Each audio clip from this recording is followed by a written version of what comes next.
need a sustained ceasefire and they need it now. A temporary pier that could take weeks to construct or airdrops is not a solution.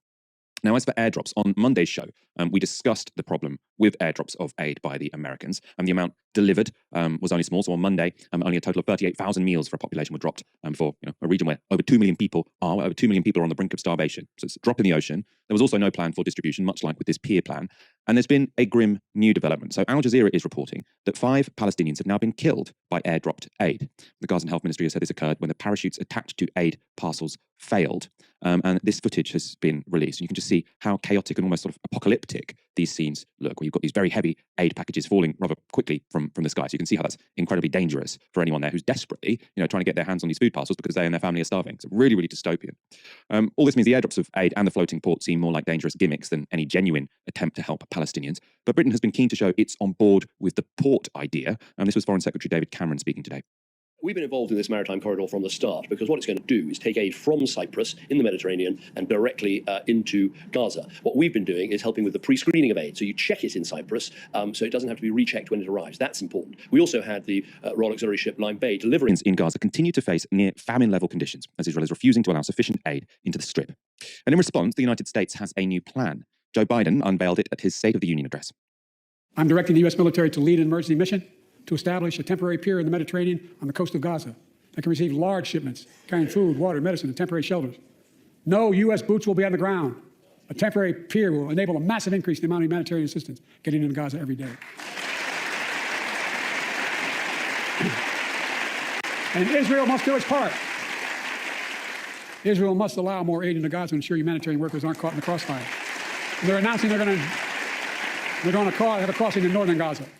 To the leadership of Israel, I say this: humanitarian assistance cannot be a secondary consideration or a bargaining chip. Protecting and saving innocent lives has to be a priority. As we look to the future, the only real solution to the situation is a two-state solution over time. Now, it seems somewhat cynical to stand up at the State of the Union address, which is, to the American public and say, Israel, you need to do X, Y, Z, right? Because if Joe Biden really wanted Israel to do X, Y, Z, in this case, let in a sufficient amount of humanitarian aid into Gaza, he could make it happen tomorrow, right? He'd just pick up the phone and say, if you don't do this, we're going to stop vetoing the resolutions against you in the UN, which the United States keep doing, by the way. A vast majority of the world's countries want to begin holding Israel to account. The US keeps using its veto, right? And now Joe Biden still says, we've asked them nicely, still giving them military aid. So Joe, standing up in front of the American population and say, I'm being tough on Israel, while not using any of the enormous leverage you have over them is pretty pathetic. And we'll also have more on the rest of the State of the Union address later in the show. He obviously discussed lots of things.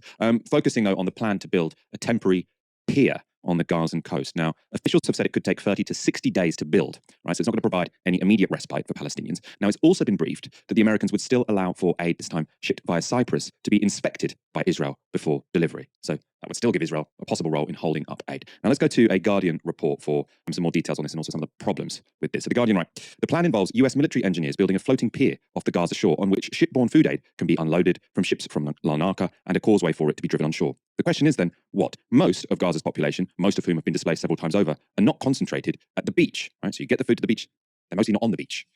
Who is going to distribute it? Asked Jeremy Konyndyk. He's a former senior aid official in the Biden administration and now president of the Refugees International Aid Advocacy Group. So he added, it's pretty close to zero because the Israelis have wanted everyone out and then have been restricting access to the north ever since.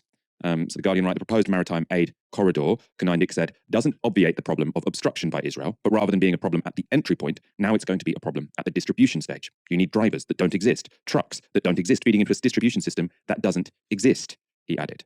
It's a really, really significant problem. Yes, you might be able to dump all of this food on the beach, but there are 2 million people living in Gaza right now. You want them all to sort of make their way to the beach in a presumably a very disorganized fashion to try and share out this food. Right? That is not how a properly managed aid network or an aid system